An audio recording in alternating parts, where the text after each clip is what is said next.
SUCI communist ಪಕ್ಷದ 78ನೇ ಸಂಸ್ಥಾಪನಾ ವರ್ಷಾಚರಣೆ ಪ್ರಯುಕ್ತ ಪಕ್ಷದ ಜಿಲ್ಲಾ ಕಚೇರಿಯ ಸಭಾಂಗಣದಲ್ಲಿ ಕಾರ್ಯಕ್ರಮ ನಡೆಯಿತು. ಈ ಸಂದರ್ಭದಲ್ಲಿ ಎಸ್ಯುಸಿಐ ಕಮ್ಯುನಿಸ್ಟ್ ಪಕ್ಷದ ಸಂಸ್ಥಾಪಕರು, ಕಾರ್ಮಿಕ ವರ್ಗದ ಮಹಾನ್ ನಾಯಕರಾದ ಕಮ್ರೇಡ್ ಸುಭಾಷ್ ಘೋಷ್ರವರ ಭಾವಚಿತ್ರಕ್ಕೆ ಪುಷ್ಪ ನಮನ ಸಲ್ಲಿಸಲಾಯಿತು. ಎಸ್ಯುಸಿಐ ಕಮ್ಯುನಿಸ್ಟ್ ಪಕ್ಷದ ರಾಜ್ಯ ಕಾರ್ಯದರ್ಶಿ ಮಂಡಳಿ ಸದಸ್ಯರಾದ ಕಾಮ್ರೇಡ್ ರಾಮಜನಪ್ಪ ಆಲ್ದಳ್ಳಿ ಸಭೆಯನ್ನು ಉದ್ದೇಶಿಸಿ ಮಾತನಾಡುತ್ತಾ, ಪ್ರಪಂಚದಾದ್ಯಂತ ಹಲವಾರು ದೇಶಗಳಲ್ಲಿ ಯುದ್ಧದ ವಾತಾವರಣವನ್ನು ಎದುರಿಸುತ್ತಿದ್ದೇವೆ.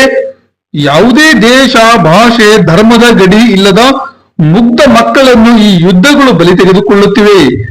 ಮಾನವ ಜನಾಂಗವೇ ಬಿಕ್ಕಟ್ಟನ್ನು ಎದುರಿಸುತ್ತಿರುವ ಈ ಸಂದರ್ಭದಲ್ಲಿ ಎಸ್ಯುಸಿಐ ಕಮ್ಯುನಿಸ್ಟ್ ಪಕ್ಷದ ಮಹತ್ವವನ್ನು ಅರಿತು ಹೋರಾಟವನ್ನು ಬೆಳೆಸುವುದು ನಮ್ಮೆಲ್ಲರ ಮುಂದಿರುವ ಜವಾಬ್ದಾರಿ.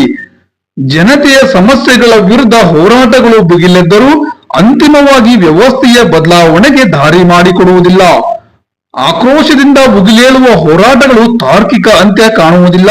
ಈ ವಿಷಯವನ್ನು ನಮ್ಮ ನೆಚ್ಚಿನ ನಾಯಕರಾದ ಕಮ್ರೇಡ್ ಸುಭಾಷ್ ಘೋಷ್ರವರು 80 ವರ್ಷ ಹಿಂದೆಯೇ ತಿಳಿಸಿದ್ದಾರೆ. ಈ ಶೋಷಣೆಯ ಸಮಾಜ ಕೊನೆಗೊಳ್ಳಬೇಕೆಂದರೆ ಪ್ರಜ್ಞಾವಂತ ಹೋರಾಟ ಅನಿವಾರ್ಯ.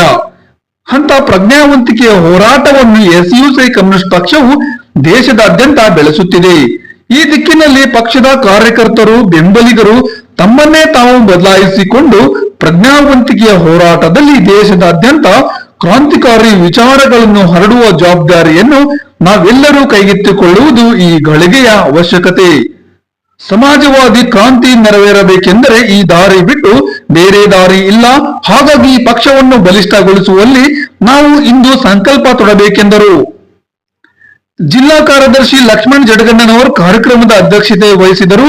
ಜಿಲ್ಲಾ ಸಮಿತಿ ಕಾರ್ಯದರ್ಶಿ ಮಂಡಳಿ ಸದಸ್ಯರಾದ ಕಾಮ್ರೇಡ್ ಗಂಗಾಧರ್ ಬಡಿಗೇರ್ ವೇದಿಕೆಯಲ್ಲಿದ್ದು, ಪಕ್ಷದ ಜಿಲ್ಲಾ ಸಮಿತಿ ಸದಸ್ಯರಾದ ಭವನಾ ಬಳ್ಳಾರಿ, ದೀಪಾ ಧಾರವಾಡ್, ಶರಣು ಗೋನಾವರ್, ಭವಾನಿಶಂಕರ್ ಎಸ್ ಗೌಡ ಸೇರಿದಂತೆ ಪಕ್ಷದ ಸದಸ್ಯರು, ಕಾರ್ಯಕರ್ತರು, ಬೆಂಬಲಿಗರು ಈ ಸಂದರ್ಭದಲ್ಲಿ ಉಪಸ್ಥಿತರಿದ್ದರು.